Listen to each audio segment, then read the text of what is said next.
Hello, Miling's TV fan. This is Miling po. Kamusta po kayo? Tayo po ay ginabi na sa ating pagtatanim. Kaya po tayo ay nasa loob na. At yun po ang labas. At tayo po ay kinakagat na ng lamok.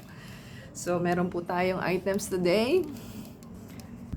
Ayan po ang ating 3-in-1 succulent na itatanim pa. So, maganda pong ating item. So, yan po. At ito pa pong isa. O, diba? Ang ganda-ganda. At meron pa po tayong isa. Yan. So, ating pong itanim. At let's do it. So, yan po ang ating gagamitin na soil. Planting medium. Natural gardening po. For healthy indoor and outdoor plants. So, yan po ang ating gagawin. At kukuha na po tayo. Ito po ang ating gagamitin na pot. Na buti na lang, nagre-reserve po tayo. 29 pesos po. Yan. At ating pong itanim ang ating mga halaman. Tayin lang po natin.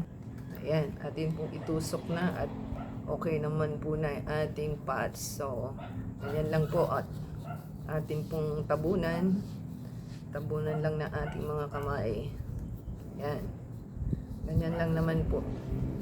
Para po mabuhay ang soil ng ating succulent. So, parating pa lang po ang ating soil para sa succulent natin. So, wala po tayong magagawa. Diyan ka muna. Hintayin lang po natin. So, ayan. Gagamitin na po natin ang ating mga cereal container. At masyado pong malaki ang ating itatanim. So, hintayin lang po natin.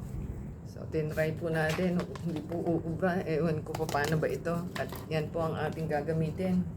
At masyado pong malaki yung bunga ng yung bulaklak. So, kailangan po is yung okay siya. So, hintayin lang po natin.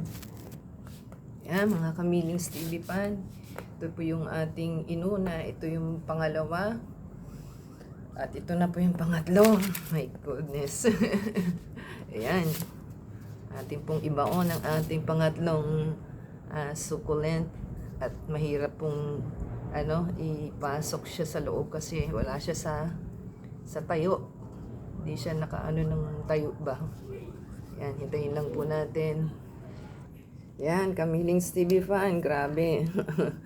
Effort and power. Yan na po yung 3 succulent na ating pinaghiwalay. At sana po ay nagustuhan nila. At ang hirap pong kasi ito nakabaliko rin.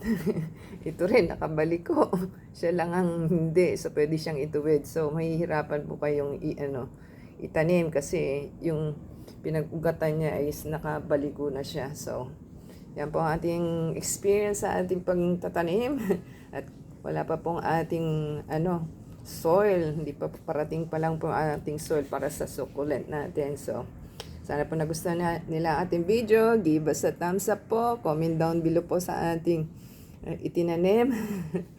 And support us sa Facebook, Twitter, TikTok, and Instagram. And support yung ating video. Pakisubscribe po. And play from beginning to end. Until next time po. Sana po nagustuhan nila.